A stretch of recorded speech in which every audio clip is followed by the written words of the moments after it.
Hi, and welcome to the UTF podcast, number 12. We've just done a World Cup preview, so if you want to have a look at that one, check there. There should be a link right here. Hopefully, otherwise it's going to look stupid. Sweet. We are trusting Marcus there. We're making him do some work. That's good. There's been an awful lot of cups this week, hasn't there? Yeah, well... Games. Some I've enjoyed, some I've very much enjoyed. I wonder why. Yeah. We'll start with that one, actually. Since you've got happy and since you've got that massive smile on your face. We'll start with the Champions League final. Liverpool, Real Madrid. What should we start with? Should we start with who won, the scoreline? There's so many places to start. Or should we just laugh at Lloris Karius? Oh, there's so many places to start. Let's start with Real Madrid. We'll praise them first. They've obviously won their third in a row. They're the first team ever to win. Fourth time in 5 years. Fourth time in 5 years. First team ever to win 3 in a row on 2 separate occasions. They've won 13 in total, which is 6 more than Milan in second place. So, I mean, they're unreal, aren't they? Should the trophy be called the Cristiano Ronaldo trophy? Or the Gareth Bale trophy after that. Gareth Bale trophy after that game, yeah. Which is obviously good for Welsh fans. We'll talk about that because that's one of the goals that Liverpool probably weren't at fault for. We'll talk about how good that was. That was unreal, wasn't it? Yeah, I think it's better than Ronaldo's against Bayern as well. I think it's the best one. So there's no bias leaking in there? No, I think if you include everything, the whole situation, how long he's on the field for, the moment, the actual goal itself, I think it just is the better goal. It's definitely good. If you haven't seen it, go watch it. But basically, it's from inside the box. Unbelievable bicycle kick, great height. It loops so well. If we can't have so the clip, high. we'll put a clip in. But we'll see what Marcus can do with that one. Yeah, we're still learning how this stuff works. If we can do it, we'll chuck it. We'll have the clip in. Either way, it was unreal. I would probably say Ronaldo's was a little bit better. But regardless, one of the best goals in the Champions League. Definitely one of the best goals in the final. I think it was definitely better than Zidane's at least. Oh yeah. I think Zidane's looks nicer just from the side. It looks snazzy, but it's more difficult to pull off an overhead. Yeah, I think he was on the field for like 90 seconds. I think he just kept... Like, Karius was just surprised by it because no one expected him to do that. Obviously, it was a crap cross by Marcelo, and somehow Bale's managed to... I don't know, he knows how he done it himself. No, it's one of those things where I think he very much would have been caught up in the moment and then afterwards gone, oh my god. But watch the replay back and gone, jeez. This is Zidane's reaction. He was just, yeah, he was just like, he loved it. When it was happening. But yeah, no, it was a fantastic goal. The only goal that Real Madrid actually should have scored. Fortunately. Because the other two shouldn't have. Let's talk about the first one because I very much enjoyed that. I think going into this game, I had a sinking feeling Liverpool were going to win, and that's just because of Everton's inadequacies, this whole negative thing that Liverpool bring me every day of my life. It was just going to happen and ruin my year. But, no, it was good. They had a semi-decent squad out. Not the best squad they have available, but they've got injuries. Likes of Oxlade-Chamberlain, Lallana, people that have been missing. No, Lallana did come on, but he's been missing, hasn't he, this season a lot. But it looked to be going okay. Liverpool looked alright, they looked fairly settled. Madrid hadn't really been cutting out that many clear chances until Lloris Karius decided to gift Real Madrid a goal by throwing the ball at Benzema's leg. Don't know why. Look, what annoyed me as well was the commentators were like praising Benzema for the goal. I was thinking anyone could have scored that. Do you know what I mean? I think he deserves praise in the sense that he was willing to put pressure on Karius, but not too much praise because at the end of the day, he didn't direct the ball. He literally stuck his leg out when he hit it. He did well to pressure him, but you can't credit him too much. But then one of the other big moments then following Karius' stupid mistake was Salah going off injured to some shoulder issues, which seemed to give you a good smiley face. You horrible person. Okay, so... I don't like seeing players hurt, okay, because obviously players are people. You don't want them to suffer big injuries because it'll ruin their career. It's just not very nice anyway. I don't want to see anyone hurt. But that's a big I bet. did enjoy this. And Mo Salah seems to be quite a nice guy for all so I'm hoping he's fit for all I've seen. I hope he's fit for the World Cup. He deserves it. He's been fantastic all season long. But there was just a little bit of joy. Just thinking like Liverpool fans are all pinning their hopes on this man running the show and 27 minutes of the game. he goes off. And Sergio Ramos is king of snide. He's just great. But the most annoying thing is people blaming Ramos and people like giving him death threats and stuff like that. I've seen fans say that he should have been red carded, that he should be retrospectively banned. Missed the World Cup, stuff. I'm thinking, what are you doing? Ramos is that type of player. If he's playing against you, you'd hate him. But if he's on your team, he's one. And if Van Dijk had taken out Cristiano Ronaldo, Liverpool fans would hail him as a god. Exactly, yeah. For me, I think with the Salah tackle, if you haven't seen it again, there's a coming together on the ball. Ramos links his arm with Salah, or Salah links his arm with Ramos. Either way, their arms are intertwined. As they're falling, Ramos could have let go. He didn't let go. Pulled Salah to the ground, and it looks like he dislocated his shoulder. Apparently he didn't dislocate it in the end, though. Apparently it was ligament damage, so it should be alright for World Cup. It looked painful either way, but yeah. I think he shouldn't be blamed for that one too much. I think he was at fault for one later. But the challenge on Salah, I think, is unfortunate. He probably did stay purposely hang on to him for longer, because it brings him to the ground. It stops him from getting the ball. I don't believe for a second that he intentionally tried to hurt him. He's snide, but he's not a nasty person, Sergio Ramos. But the challenge on Luis Karius later on, which he's receiving no retrospective action for, which is that one. The ball's being swung into the box as he runs to make a darting header. He runs straight towards Karius and sticks an elbow out. And nothing's been happening. Clips him in the head. Does not look great. Yeah, I don't quite understand that one. He had a bad game, really, didn't he? It didn't really go well for Karius. It wasn't his day, was it? No. It was not his day. Because then the final goal. Yeah, which Gareth Bale picked up. Obviously, had confidence from his first goal. I think Gareth Bale's one of the only players in the world who could score from anywhere within 40 yards of the goal. He picked it up from 30 yards, so I'll have a goal. You've got to give him credit, because he, like you said, he's one of those few players who can hit a ferocious shot just from 35 yards out and not have it just about get there or be easy to catch. That said, there was movement on the ball, but not very much. It's the kind of goal, if you're a championship goalkeeper, a League One goalkeeper maybe, you'd expect him to at least save it. Probably catch it, but at least save it. Out at least, yeah. And Karius, his hands are made of smoke. They just go straight through. It's schoolboy error, isn't it? It's really. It is one of the worst mistakes on one of the biggest stages. So I don't know how he's going to. I feel sorry for him. I do. Okay. Again, I have the moral dilemma between being a nasty person and being a good person.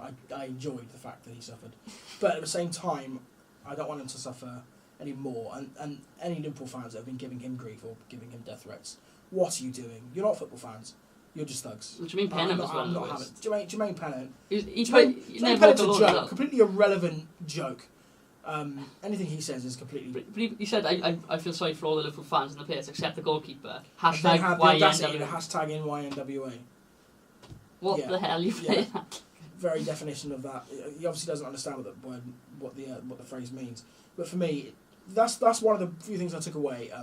Because I enjoyed the day, but the one that disappointed me was when full time went and not one Liverpool player went to see Luis Karius. The first person to speak to him was Bale, and he was after that consoled by several Real Madrid players. Jordan Henderson is over there crying his eyes out, as is Dejan Lovren, and people like Trent Alexander-Arnold is there, looking sombre and whatnot. For me, when it's because at the end of the day, it is Karius' fault. Single-handedly, he let in two massive errors that have cost them the game. So he will take all of that blame on his shoulders. And whether you're a Liverpool player or your Liverpool captain, because he's the worst one in this, he's the one who I can't stand for what he did, you have to go to him before anything else and make sure he's okay, because you know that he has all the pressure there. You need to make sure he's okay. You need to assure him that it's a team effort. We lose together, we win together. It didn't work out this time. We'll come back stronger. Henderson stands around crying for a bit, and then goes down the tunnel and does not talk to Karius. And that is ridiculous. And Liverpool fans, every time the team can run out at Anfield or wherever they are, they can sing "You'll Never Walk Alone" as much as they like. But he walked alone that night, and that's for me, that's despicable. I hate that. The most upsetting thing was when he was walking on the field after, and he was obviously in tears, distraught, and he was apologising obviously to Liverpool fans in the stadium, and There's no one really around him. The Liverpool fans were clapping, to be fair, but half of them were. The Liverpool fans in the stadium were okay. They were okay, yeah. They were applauding him. But just the fans online, they're giving him abuse. Because if you want him gone, and I don't blame you for wanting him gone, because I've never been a fan of him as a goalkeeper anyway. And after that game, you certainly want to replace him. I don't see him coming That's back. fine, but don't be personal against him. No, don't mention death threats or his family and stuff. Do you know what I mean? I'm not. So I don't know where to really draw the link here. I could be wrong to do so, but if you go back 2009, Robert Enke committed suicide, the German goalkeeper, before the 2010 World Cup.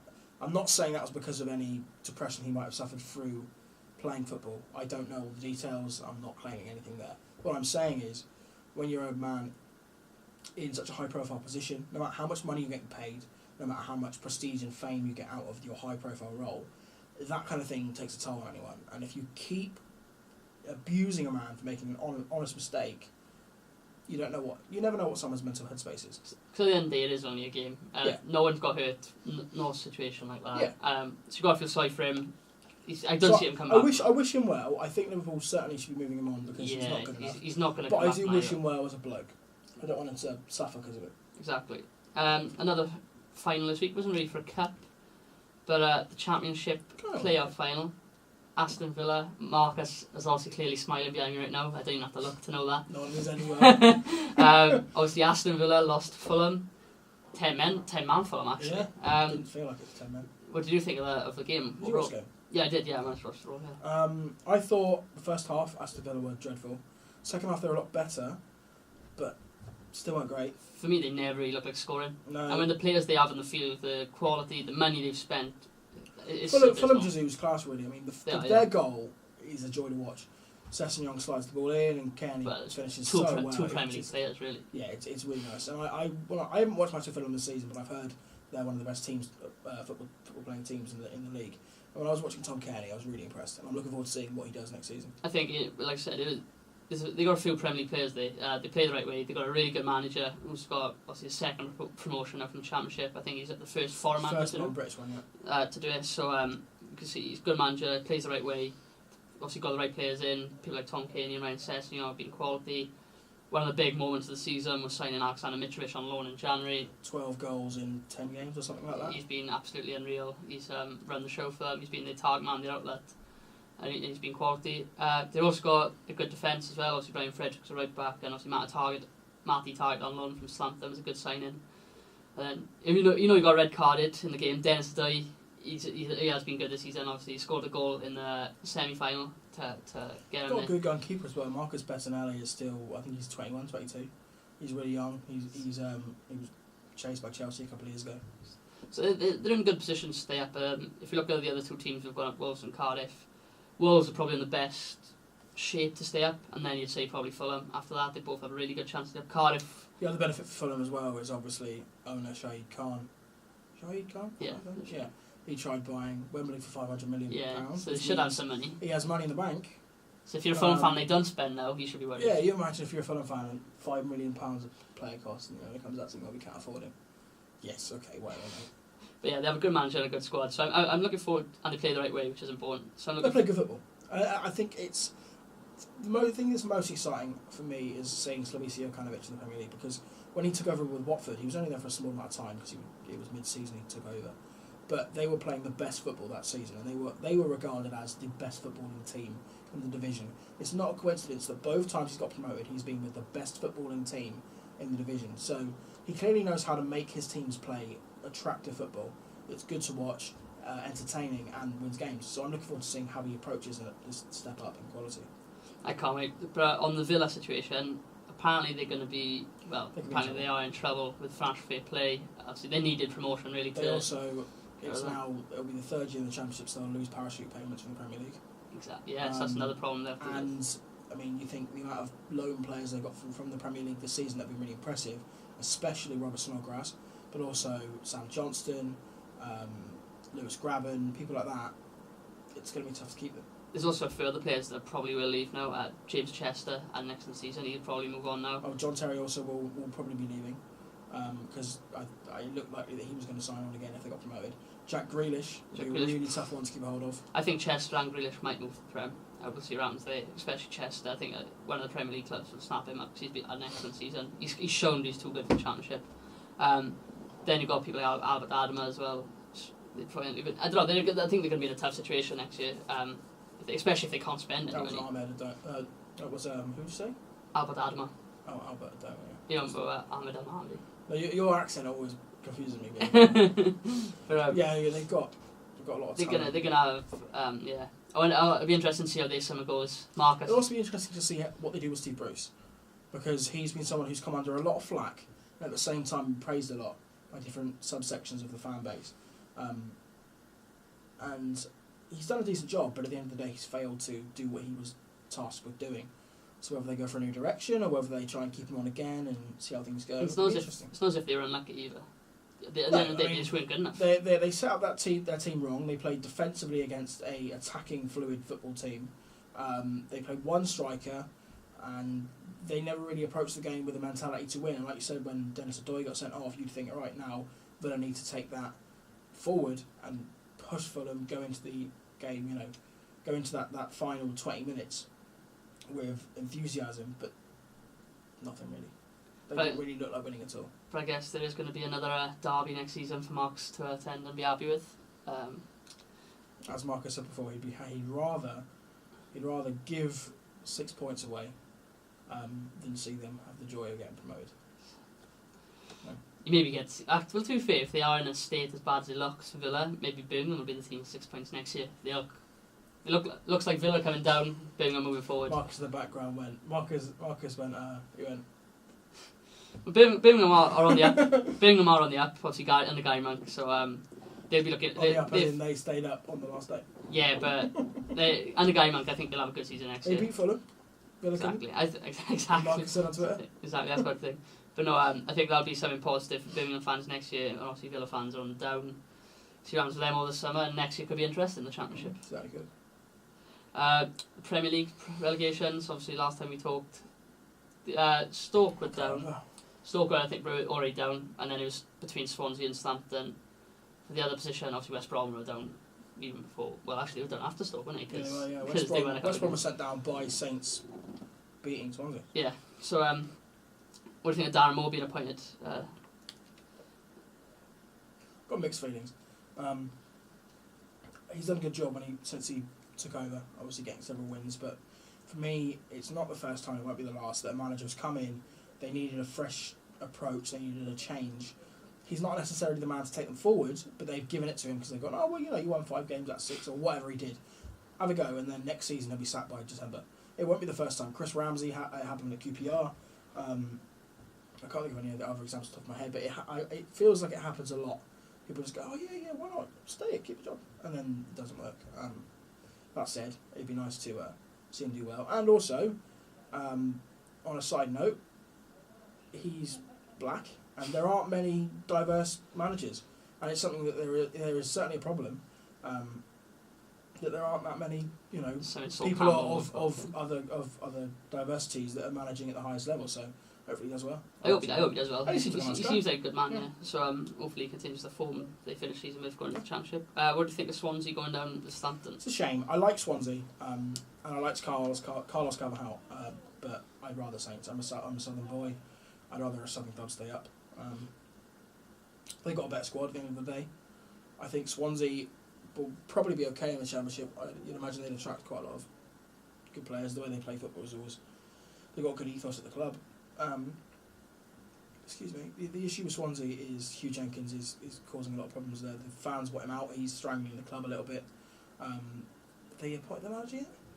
No, the number one target is Graham Potter, who's currently the officer manager. Yeah. They're in advanced talks. So again, that could be good because he's played in the Europa League and the Champions League before, but it could also be really bad. Yeah, he's got experience, plenty of managerial experience anyway, mainly abroad obviously, but he seems like a good manager. Obviously they beat Arsenal in the Europa League. Well, they lost the whole tie, but they did win the second leg against Arsenal at the Emirates actually as well. So he clearly is a talented young manager. So it'll be interesting to see if he does get the job, what he can do. Has anyone got the Stoke job yet? Yeah, Guy Rout.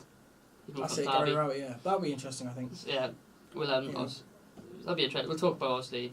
Gary Roberts is a talented manager, so I mean, I like Gary Roberts. He was unfairly sacked to Birmingham, I feel, and Derby, they're a bit of a club that can't really make that jump. So I'm assuming he he thinks he can get Stoke up. He's still young, you know. I like young managers to do well and improve. So it'll be interesting to see how the relegated teams do. I think West Brom or Stoke probably are the two best teams equipped to come back up, and then Swansea will be the third. But you never know, all three could come back up. Yeah, no, I agree. I think they've all got the capability to do it. It just depends on, again, how many players you lose, how many players can you get in, what the manager does. That's all for this season review type. Well, say season week review, I guess. Yeah, I think we've got one more football venue. Let me just talking a couple of odd stories. Yeah, obviously mainly through with new managers, people like Unai Emery, new signings as well. Obviously, it looks like Fabinho has gone to Liverpool, right? So make sure you keep an eye out for that coming out as well. Hopefully the link will be here. If you want to, like I said at the start of the episode, if you want to watch our World Cup preview, the link will be this side. Well, a lot of work for Marks to do. Carried away now. We are getting carried away. It's going to be everywhere. But yeah, all our links are in the description. If you agree or disagree with what we said, leave comments down below or tweet us on our tweets. Tweet us on our links, which are here. But yeah, make sure you like, subscribe, and we'll see you next time.